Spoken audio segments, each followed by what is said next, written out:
एक सर्टिफिकेट है जाति प्रमाण पत्र यानी कि कास्ट सर्टिफिकेट। ये सर्टिफिकेट सभी के पास होना चाहिए और काफी जरूरी भी है। आज का ये वीडियो आप सभी के लिए काफी काम का होने वाला है, तो वीडियो को लास्ट तक जरूर देखना। इस सर्टिफिकेट को कैसे आप खुद से ही ऑनलाइन करके घर बैठे बना सकते हो, इसका पूरा प्रोसेस बताने वाला। कहीं पर भी आपको जाना नहीं पड़ेगा, सिर्फ 3 to 7 डेज के अंदर लेकिन हर बार की तरह शुरू से शुरू करते हैं सरकारी सर्विसेज। तो इसके लिए आप अपने मोबाइल फोन के गूगल पर आपकी स्टेट का नाम लिखेंगे एंड देन कास्ट सर्टिफिकेट लिखेंगे। उसके बाद आप देखेंगे पहला जो लिंक आपको दिखेगा आपकी स्टेट गवर्नमेंट की ई डिस्ट्रिक्ट पोर्टल का, उस पर आप क्लिक कर देंगे। अब देखो जो प्रोसेस मैं आपको बता रहा हूँ, आप किसी भी स्टेट से बिलोंग करते हैं, लगभग सभी स्टेट का प्रोसेस सेम ही रहता है। तो इस प्रकार से पोर्टल ओपन होने के बाद अब यहाँ पर आपको सबसे पहले लॉगिन वाले बटन पर जाना है। अब यहाँ पर आपको सिटीजन लॉगिन ई साथी का ये ऑप्शन मिलेगा, इस पर आपको क्लिक करना है। अब देखो अगर आप पहली बार इस पोर्टल पर आए हो तो यहाँ पर आपको अपना एक छोटा सा रजिस्ट्रेशन करना होता है। तो यहाँ पे नवीन उपयोगकर्ता पंजीकरण वाले ऑप्शन पर आप क्लिक करेंगे। इस पर क्लिक करने के बाद कुछ इस प्रकार से पेज ओपन हो जाता है, जहां पर आपको आपकी यूजर आईडी पासवर्ड बनाना होता है। आपकी सभी पर्सनल डिटेल्स और आपका एड्रेस यहाँ पे एंटर करके फाइनली इसको आप सुरक्षित करने वाले ऑप्शन पर क्लिक करके आपका यूजर आईडी पासवर्ड बना लेते हैं। उसके बाद वापस लॉगिन वाले इसी पेज पर आकर आपका यूजर आईडी और आपका पासवर्ड और कैप्चा कोड फिल करके सबमिट कर देंगे, लॉगिन हो जाएगा। इस प्रकार से लॉगिन होने के बाद अब यहाँ पर आपको आपके कास्ट सर्टिफिकेट को अप्लाई करने का ऑप्शन मिल जाता है। आप यहाँ पे देख सकते हैं हिंदी अंग्रेजी दोनों में आपके पास ऑप्शन अवेलेबल है। कौन सी भाषा में आप अपने सर्टिफिकेट को बनाना चाहते हैं यह आपको देखना होता है। तो हमें अपने सर्टिफिकेट को यहाँ पे अंग्रेजी में अप्लाई करना है। तो यहाँ पे हम जाति प्रमाण पत्र अंग्रेजी वाले ऑप्शन पर क्लिक कर देते हैं। अब यहाँ पर आधार ई-केवाईसी सत्यापन के लिए सबसे पहले आपको आपके आधार कार्ड का नंबर एंटर करना है। इस कैप्चा कोड को आप फिल करेंगे, टर्म्स एंड कंडीशन के इस बॉक्स पर टिक करेंगे एंड देन सबमिट कर देंगे। अब आपके आधार कार्ड लिंक मोबाइल नंबर पर एक ओटीपी चला जाएगा, उस ओटीपी को आप यहाँ पे एंटर करेंगे और फाइनली सबमिट करेंगे। अब इसके बाद आपके जाति प्रमाण पत्र का यह आवेदन पत्र ओपन हो जाएगा, जिसको आपको सही तरीके से फिल करके सबमिट करना होता है। अब यहाँ पे सबसे पहले सेवा का प्रकार में आपको 2 ऑप्शन मिलते हैं, ग्रामीण और नगरीय। अब अगर आप ग्रामीण क्षेत्र से बिलोंग करते हैं तो आपको यहाँ पे ग्रामीण वाले ऑप्शन को चूज करना होता है। अगर आप शहर से नगरीय से हैं तो आपको नगरीय वाला ऑप्शन चूज करना होता है। हमारे केस में हम ग्रामीण से हैं तो हम यहाँ पे ग्रामीण क्षेत्र वाले ऑप्शन को चूज कर लेते हैं। अब इसके बाद आपका प्रार्थी का नाम में आपका नाम आधार कार्ड के मुताबिक पहले से यहाँ पे फिल रहेगा। इसमें आप किसी भी प्रकार का चेंज या इसको करेक्शन नहीं कर सकते हैं। अब इसके बाद यहाँ पे आपको आपके पिता या पति संरक्षक का नाम एंटर करना होता है एंड आपका माता का नाम एंटर करेंगे। अब यहाँ पर वर्तमान पता में सबसे पहले आपके मकान नंबर को एंटर करते हैं। यहाँ पर आपका मोहल्ला या पोस्ट का नाम आ जाएगा। यहाँ पर आपका जनपद ऑलरेडी सिलेक्ट रहेगा। यहाँ पे आपकी तहसील चूज करेंगे, यहाँ पे आपका गांव का नाम चूज कर लेंगे एंड देन यहाँ पर आपको आपका मोबाइल नंबर एंटर करना होता है। अब इसके बाद स्थायी पते के लिए यहाँ पे उपरोक्त वाले इस बॉक्स पर आप टिक कर देंगे। तो आपने ऊपर जो एड्रेस आपने फिल किया होता है वो यहाँ पे ऑटोमेटिकली फिल हो जाता है। अब इसके बाद अगला ऑप्शन है श्रेणी, जो कि काफी इंपॉर्टेंट है। अब यहाँ पे श्रेणी चुने वाले ऑप्शन पर क्लिक करेंगे तो आपको ये बताना होता है कि आप किस कैटेगरी से आते हैं, पिछड़ी, अनुसूचित जातियों और अनुसूचित जनजाति। तो यहाँ पे हम हमारे केस में पिछड़ी जाति वाले ऑप्शन को चूज कर रहे हैं। इतना चूज करने के बाद अब यहाँ से आपको जाति का ऑप्शन मिल जाएगा। जाति चुने वाले ऑप्शन पर क्लिक करेंगे तो जितनी भी कास्ट इस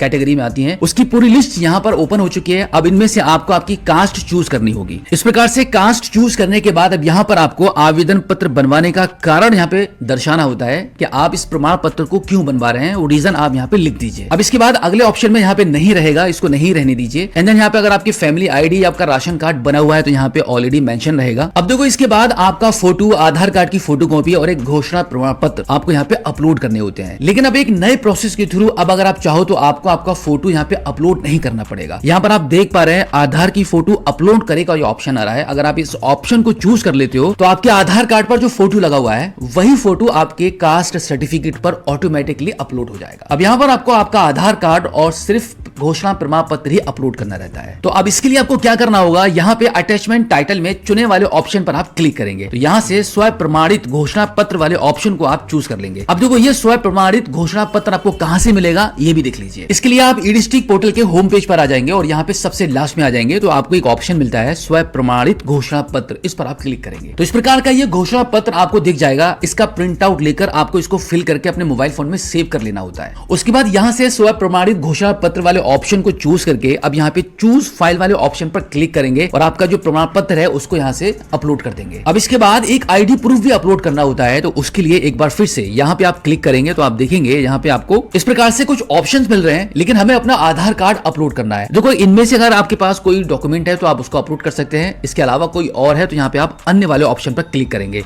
इतना करने के बाद अब यहाँ पर एक संकलन शीर्षक भरने वाला एक कॉलम आ जाएगा। यहाँ पर आपको आप जो भी आईडी प्रूफ अपलोड कर रहे हैं, जैसे वोटर आईडी कार्ड तो आप वोटर आईडी कार्ड लिख देंगे। अगर आप आधार कार्ड अपलोड कर रहे हैं तो यहाँ पे आधार कार्ड लिखेंगे। इस प्रकार से यहाँ पे आपके आईडी प्रूफ का नाम लिखने के बाद अब यहाँ पे आप चूज फाइल वाले ऑप्शन पर क्लिक करके अपने आधार कार्ड को अपलोड कर देंगे। अब यहाँ पर आपका फोटो, स्व प्रमाणित घोषणा पत्र और आपका आधार कार्ड अपलोड हो चुका है फाइनली। अब यहाँ पर आप दर्ज करें वाले ऑप्शन पर क्लिक करेंगे। अब यहाँ पर आपको आपके फॉर्म का, जो आपने फॉर्म भरा है उसका प्रीव्यू आपको दिख जाएगा। अब यहाँ पे आपको पेमेंट करनी होती है और वो भी बहुत छोटी सी पेमेंट होती है। तो यहाँ पर आपको लास्ट में ये वाला ऑप्शन मिलता है, सेवा शुल्क भुगतान के लिए क्लिक करें, तो इस पर आप क्लिक कर देंगे। अब यहाँ पर आपको मात्र 15 रुपए की ही पेमेंट करनी होती है, तो इसके लिए अब यहाँ पर आप प्रोसीड विद पेमेंट वाले ऑप्शन पर क्लिक करेंगे। अब यहाँ से हम यूपीआई क्यूआर कोड वाले ऑप्शन को चूज कर लेंगे। यहाँ पर आप क्यूआर कोड जनरेट हो जाएगा। अब इसको आप अपने यूपीआई एप्लीकेशन से स्कैन करके पेमेंट कर दीजिए। अब देखो, पेमेंट सक्सेसफुली डन होने के बाद अगर आपके मोबाइल फोन की स्क्रीन पर कुछ इस प्रकार का एरर आ जाता है तो आपको परेशान नहीं होना है, इसका भी सॉल्यूशन है। इसके लिए एक बार फिर से आप ई-डिस्ट्रिक्ट पोर्टल को लॉगिन कर लेंगे और लॉगिन होने के बाद कुल लंबित आवेदन का जो ऑप्शन है इस पर आप क्लिक करना है। अब यहाँ से आपको आवेदन नंबर मिल जाएगा, जो आपका एप्लीकेशन नंबर है, इसको आप नोट कर लीजिए या कॉपी कर लीजिए। अब आप पोर्टल के होम पेज पर वापस आ जाएंगे और यहाँ पर आप सेवा शुल्क भुगतान वाला ऑप्शन जो है इस पर आप क्लिक कर दीजिए। अब जो आपका एप्लीकेशन नंबर अभी आपने नोट किया था उस नंबर को आप यहाँ पे एंटर करेंगे और सबमिट कर देंगे। सबमिट करने के बाद आपने जो अभी पेमेंट की थी उसकी ट्रांजैक्शन डिटेल्स निकल कर आ जाएगी। अब यहाँ पर आप सुरक्षित करें वाले ऑप्शन पर क्लिक करेंगे। इतना करते ही आपके मोबाइल फोन की स्क्रीन पर आपके कास्ट सर्टिफिकेट को अप्लाई करने की जो रिसिप्ट है वो निकल कर आ जाएगी। अब आप इसका स्क्रीनशॉट लेकर भी आप अपने मोबाइल फोन में सेव करके रख सकते हैं। अब फाइनली आपको कुछ नहीं करना है, आपका प्रोसेस यहाँ पे कंप्लीट हो चुका है। अब सिर्फ आपको 3 to 7 डेज का वेट करना है और आपका सर्टिफिकेट इसी पोर्टल पर बनकर आ जाएगा और इसी पोर्टल से आप इसको डाउनलोड भी कर पाएंगे। सो आई होप अब आप अच्छे से समझ गए होंगे कि कास्ट सर्टिफिकेट को कितनी आसानी से आप घर बैठे बना सकते हैं, जो अब से पहले आपको काफी मुश्किल लगता था। तो अगर आपने इस वीडियो को यहाँ तक देख लिया है तो इस वीडियो को देखने के बाद अपने तक मत रखना, दूसरों तक शेयर जरूर कर देना।